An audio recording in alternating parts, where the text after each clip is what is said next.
Hello, children. Today we are going to read chapter 5 EVS Anita and the Honeybees. Honey chapter 5 EVS का हम पढ़ेंगे आज अनीता और honeybees. मेरा my name is Anita Kushwaha. मेरा नाम अनीता कुशवाहा है। I live in Bochaha village. मैं बोचाहा गांव में रहती हूँ। This is in Muzaffarpur district in Bihar. यह गांव बिहार के मुजफ्फरपुर ज़िले में है।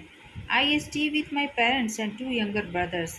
मैं माता पिता के साथ अपने दो छोटे भाइयों के साथ रहती हूँ। I study in college. मैं कॉलेज में पढ़ती हूँ।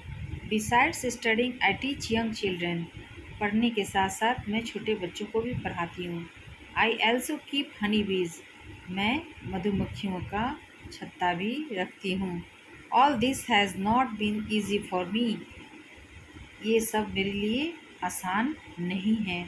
When I was young, I used to spend all my time with my goats as they graze for food. जब मैं छोटी थी तो मैं सारा समय बकरियों को चारा खिलाने में बिताती थी। I always wanted to go to school, but my parents did not like the idea of girls going to school. जब मैं छोटी थी तो मेरा सारा समय बकरियों को चराने में बीत जाता था और मैं हमेशा स्कूल जाना चाहती थी, लेकिन मेरे माता पिता को लड़कियों का स्कूल जाने का विचार बिल्कुल भी पसंद नहीं था। Next page. One day I peeped into the school in our village. एक दिन स्कूल में झांकी। I could not stay away. मैं दूर नहीं रह पाई। I silently went and sat down behind the children. मैं चुपचाप गई और जाकर बच्चों के पीछे बैठ गई। I felt so happy. मुझे बहुत खुशी हुई। I went home and picked up courage to talk to my parent about going to school. मैं घर आई और अपने माता पिता से बहुत हिम्मत करके बात करने की कोशिश की। But they told me clearly that I could not do so. लेकिन उन्होंने मुझे स्पष्ट कहा कि ये नहीं हो सकता है, मैं ऐसा नहीं कर सकती हूँ। That day I cried and cried. उस दिन मैं बहुत चिल्लाई। One of the teachers in my village explain to my parents why it is important to study. एक दिन मेरे गांव के एक शिक्षक मेरे माता पिता को पढ़ाई का महत्व समझाए। The teacher told them that they would not have to pay anything for my education up to class 8। उन्होंने शिक्षक ने मेरे माता पिता को बताया कि क्लास 8 तक उनको कुछ भी पैसा नहीं पे करना पड़ेगा पढ़ाई के लिए। The teacher said. शिक्षक ने कहा that it was the right of every child कि इट वॉज द राइट, यह अधिकार है, ऑफ एवरी चाइल्ड, हर बच्चे का, टू गो टू स्कूल जाने का। उसके माता पिता को शिक्षक ने समझाया कि हर बच्चे का अधिकार है कि वो स्कूल जा सके।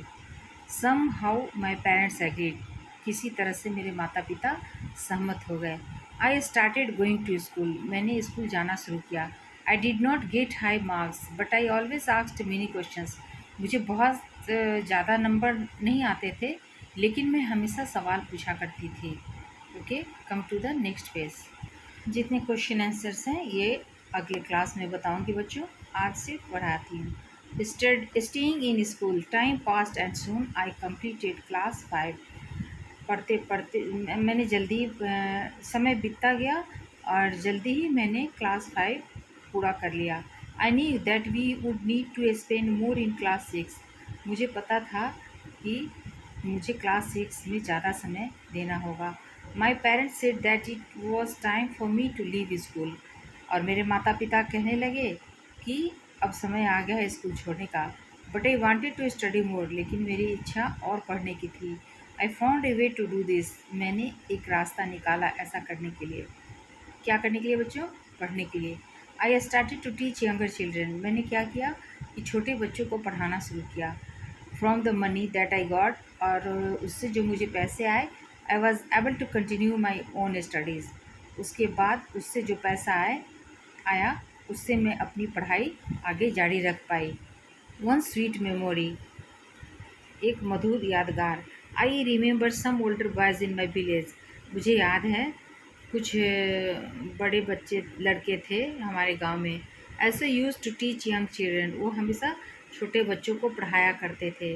दे did not like to it sorry they did not like it when I started teaching. उनको मेरा ये चीज़ पसंद नहीं आया जब मैंने छोटे बच्चों को पढ़ाना शुरू किया। मतलब उसके गांव में कुछ बड़े लड़के थे जो गांव के छोटे बच्चों को पढ़ाया करते थे। और जब मैंने ये काम शुरू किया कि मैं छोटे बच्चों को पढ़ाना शुरू की, तो उनको मेरा ये चीज़ पसंद नहीं आया। They started to scold and scare the children. वे बच्चों को डांटना शुरू कर दिए और डराने लगे। So that they would not come to me, ताकि वो मेरे पास नहीं आ सकें। For some time all the children except two stop coming to me. लेकिन उसमें से दो बच्चे फॉर सम टाइम, कुछ समय के लिए, all the children except two stopped, उसमें से दो को छोड़ के बाकी सब ने आना बंद कर दिया। But soon they all come back because I use to teach them with love and care. लेकिन जल्दी फिर वो आना शुरू कर दिए, क्योंकि मैं उनको बहुत ही प्यार और केयर सावधानी से, देखभाल से पढ़ाती थी। फिर नेक्स्ट पेज में आइए। Do you know what is RTE act 2009? क्या तुम जानते हो आरटीई एक्ट 2009 क्या है? This provide the right of free and compulsory education to each child aged 6 to 14 years. इस रूल के तहत हर बच्चों को जो 6 साल के हैं, 6 से 14 साल के बच्चों का पढ़ाई करना बहुत ही अनिवार्य है। सरकार ने ये नियम बनाया है। Slowly I started talking to other parents in the village about sending their daughters to school. उसके बाद में धीरे धीरे मैंने बच्चों को स्कूल के माता सॉरी गांव के माता पिता को ये बोलना शुरू करी कि अपनी बच्चियों को वो स्कूल भेजें। वो गांव के दूसरे बच्चों के माता पिता से बोलना शुरू की कि अपनी बच्चियों को स्कूल भेजिए। My parents also started helping me in my work. उसके बाद मेरे माता पिता ने भी मेरी मदद करना शुरू कर दिया। My mother use to do all the house work so that I could get more time to study. उसके बाद मेरी माँ ने घर का सारा काम खुद करना शुरू किया, ताकि मैं पढ़ने के लिए ज़्यादा समय निकाल सकूं। From school to bee keeping, there are many lychee trees in our area. हमारे क्षेत्र में बहुत सारे लीची के पेड़ हैं। Honey bees are attracted to the लीची फ्लावर्स। और जो मधुमक्खियाँ होती हैं वो लीची के फूलों से पर आकर्षित होती हैं। Many people do bee keeping and collect honey. तो बहुत सारे लोग, मतलब जो उसके क्षेत्र में बहुत सारे लीची के पेड़ हैं, उस पर जो फूल होते हैं उस पर बहुत सारी मधुमक्खियाँ आती हैं। तो इसका फ़ायदा उठा के लोग क्या करते हैं कि बी कीपिंग करते हैं और हनी मध जमा करते हैं, शहद जमा करते हैं। I thought that I could also do this. तो मैंने सोचा कि मैं भी ऐसा कर सकती हूँ। I joined a course run by the government to learn about this. तो मैंने सरकार द्वारा एक कोर्स चलाया जा रहा था, उसमें मैंने ऐसा करना सीख लिया। I was the only girl in this course. उस कोर्स में, मतलब बी कीपिंग में, मैं एकमात्र लड़की थी जो ये कोर्स कर रही थी। During my training I found that Honey बीज ले देयर एग्स। और इस ट्रेनिंग के दौरान मैंने पाया कि हनी बीज जो होते हैं, मधुमक्खियाँ, वो अंडा देते हैं अक्टूबर से दिसंबर के समय में। This was the best time to start bee keeping. और यही जो समय था वो बी कीपिंग के लिए बहुत ही अच्छा था। Becoming a bee keeper, I completed my bee keeping course.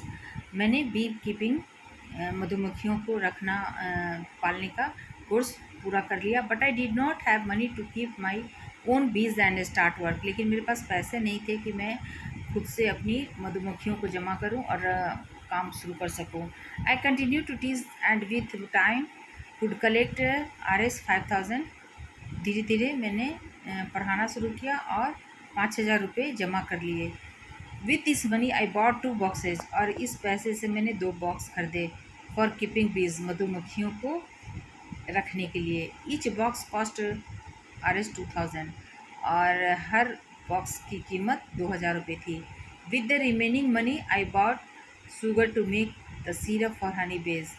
और बाकी पैसे से मैंने आई बॉट शुगर, उसने शुगर खरीदा सिरप बनाने के लिए, मधुमक्खियों के लिए सिरप बनाने के लिए उसने चीनी खरीदा। And medicines to clean the beehives, और कुछ मेडिसिन्स खरीदे मधुमक्खियों की सफाई के लिए। दैट वाज इन सितंबर, वो सितंबर का समय था। By December I had so many बीज, मैंने सितंबर में शुरू किया था और दिसंबर तक मेरे पास बहुत सारी मधुमक्खियाँ हो गई। I had to buy 2 more boxes, अब मुझे 2 और बॉक्स खरीदने थे। I was still learning about bee keeping, मैं अभी भी सीख रही थी बी कीपिंग के बारे में। Many times the bees would sting me and my hands and face would get swollen, बहुत समय तो ऐसा होता कि मधुमक्खियाँ मेरे हाथ में और मेरे चेहरे पे काट लेती और बहुत सारा सूजन हो जाता। It would pain a lot, और मुझे बहुत दर्द होता। How could I complain to anybody, अब मैं किसी से कैसे कंप्लेन कर सकती थी। I myself had decided to do this work, क्योंकि मैंने खुद ही ये काम करने का निश्चय किया था। The lychee trees come to flower in February, और लीची के जो पेड़ होते हैं उस पर फूल फरवरी के समय आते हैं। I put all my 4 boxes near the लीची ऑर्चार्ड, तो मैंने चारों बक्से को लीची के बगीचे में रख दिया। I got 12 kilograms of honey from each box, और मुझे हर बॉक्स से 12 किलो का शहद प्राप्त हुआ। I sold this Honey in the market, मैंने सारे शहद को बाज़ार में बेच दिया। This was my first earning from my बीज, और ये मेरा पहला कमाई था मधुमक्खियों से। नाउ आई हैव 20 बॉक्सेस, अब मेरे पास 20 बक्से हैं। Every day I cycle to my college, प्रतिदिन मैं साइकिल से कॉलेज जाती हूँ। My college is in the town 5 kilometres away, मेरा जो कॉलेज है वो शहर से 5 किलोमीटर दूर है। When I go to college my mother prepares the syrup for the bees, और जब मैं कॉलेज जाती हूँ तो मधुमक्खियों के लिए सिरप जो है वो मेरी माँ तैयार करती हैं। My father looks after the bees, मेरे पिता भी मधुमक्खियों की देखभाल करते हैं। And takes the honey out of the boxes, और बॉक्सेस से मधुमक्खियाँ निकालते हैं। Now now you also know a lot about Anita, अब तुम अनीता के भी बारे में नाउ यू ऑल्सो नो, अब तुम अनीता के भी बारे में बहुत जानते हो। Anita is known by every one in all the village near by, Anita को भी गांव के आसपास के सारे लोग को जानते हैं। She goes to all the village meeting and talks about how important, क्योंकि वो हर गांव में जाती हैं और मीटिंग करती है सबसे, about how important it is for every one two study, वो गांव में जाती हैं और सबको बताती हैं कि पढ़ना कितना ज़रूरी है हर आदमी के लिए। Sometimes people make fun for of her, कभी कभी लोग उसका मजाक भी उड़ाते हैं। But Anita knows what she wants to do, लेकिन अनीता जानती है कि उसको क्या करना है। She does exactly what she wants to, वो वही करती है जो उसको करना चाहिए। Anita wants to become a wholesaler, Anita wholesaler बन जाती है। So that she can help the villagers, ताकि वो गांव वालों की मदद कर सके। To get the right price for their honey, ताकि वो होल सेलर बन जाती है ताकि गांव वालों को मध का सही दाम, शहद का सही दाम प्राप्त हो सके। Every beehive has one queen bee that lays eggs, हर मधुमक्खी की छत्त में एक क्वीन बी होती है जो बहुत सारा अंडे देती है। There are only a few males in the hive, उसमें बहुत कम ही मेल्स होते हैं, है ना। मधुमक्खियों में मेल और फीमेल होती है ना, तो उसमें एक क्वीन बी होती है जो बहुत सारे अंडे देती हैं। और mail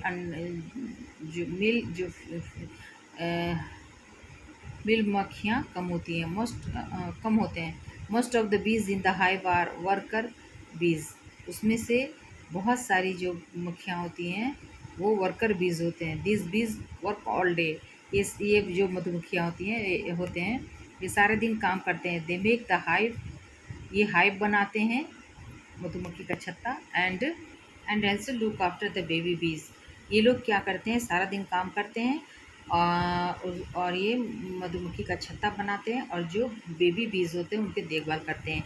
they fly around flowers in search of nectar, ये चारों तरफ फूल के चारों तरफ उड़ते रहते हैं और नेक्टर ढूंढते हैं। फूल पे जो नेक्टर होता है ना, वो रस उसको लेती हैं ये लोग। They collect nectar from the flowers for honey. वो फ्लावर से नेक्टर लेते हैं मध के लिए। When one bee finds flowers with nectar, it does the special kind of dance by which the other bees can know where the nectar is. जब एक मधुमक्खी को नेक्टर फूल पे मिल जाता है तो वो उसके चारों तरफ डांस करने लगता है ताकि बाकी सारी मधुमक्खियों को भी पता चले कि यहाँ पे नेक्टर है। The worker bees are very important for the hive. और ये जो वर्कर बी होते हैं ये मधुमक्खी के छत्ते के लिए बहुत ज़रूरी होते हैं। नॉट एनी नेक्टर कलेक्शन, क्योंकि ये लोग जो होते हैं ना वो नेक्टर कलेक्शन यही करते हैं और मधुमक्खी छोटी जो मधुमक्खी के बच्चे होते हैं उसकी देखभाल भी करते हैं। ऑल बीज in the high would go hungry. अगर ये लोग नहीं रहें तो जो जितनी भी मधुमक्खियाँ हैं वो सब भूखे रह जाएं। The male bees have no special role as workers. Male मधुमक्खियाँ जो हैं वो उनका कोई ख़ास रोल नहीं है वर्कर के अलावा। And live work together like Honey बीज। एंड भी एक साथ रह के हनी बीज की तरह काम करते हैं। The queen ant lays egg. Queen ant जो होती हैं वो अंडे देती हैं। Soldier ant look after. और उसमें जो सोल्जर एंट होता है वो सबका देखभाल करता है। And guard the ants. और वो चींटियों की रक्षा करता है। Nest worker ants are always busy looking for food. उसमें से जो नेस्ट वर्कर एंट होते हैं वे खाना की तलाश में हमेशा रहते हैं। And bringing it to the nest. और वो खाना नेस्ट तक लाते हैं। Termites and wasp also live like this. और जो दीमक और वास्प होते हैं ना वो भी इसी तरह कीड़े वो भी इसी तरह से रहते हैं। So this chapter is finish. This chapter is long. Okay children, तो आज का क्लास में एक्सप्लानेशन तक रहने देते हैं और नेक्स्ट क्लास में ज्वाइन कीजिए बच्चों क्वेश्चन आंसर के लिए। ओके बच्चों, thank you for joining me. Love you all. और अगले क्लास तक के लिए बाय।